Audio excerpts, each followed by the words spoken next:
लोणी बुद्रुक येथे 25व्या वर्षी एक गाव एक गणपतीची मूर्ती प्राणप्रतिष्ठा बुधवारी उत्साहात करण्यात आली। सौ सुशीलाताई व जिल्हा बँकेचे ज्येष्ठ संचालक अण्णासाहेब म्हस्के पाटील यांच्या हस्ते विधिवत पूजा करून गणेश मूर्तीची स्थापना करण्यात आली। यावेळी जलसंपदा मंत्री नामदार राधाकृष्ण विखे पाटील, विखे कारखान्याचे अध्यक्ष doctor Sujay Vikhe Patil, sarpanch कल्पनाताई mad, tracks वाहतूक संस्थेचे अध्यक्ष नंदकिशोर राठी, प्रवरा बँकेचे संचालक किसनराव विखे, तंटामुक्तीचे अध्यक्ष संपतराव विखे, विकास संस्थेचे अध्यक्ष अशोकराव धावणे, उपाध्यक्ष नाना म्हस्के, बाजार समितीचे संचालक राहुल धावणे, CM विखे, अनिल विखे, लक्ष्मण बनसोडे, ॲडव्होकेट नितीन विखे यांच्यासह आजी-माजी पदाधिकारी उपस्थित होते।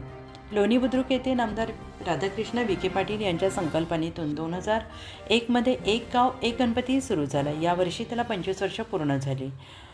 ग्रामस्थ, नागरिक, गणेश भक्त यांच्या एकत्रित प्रयत्नातून हा आदर्श उपक्रम अखंडपणे सुरू आहे। गणेश उत्सवात अनेक सांस्कृतिक कार्यक्रम आणि स्पर्धांचं आयोजन करण्यात आलं आहे।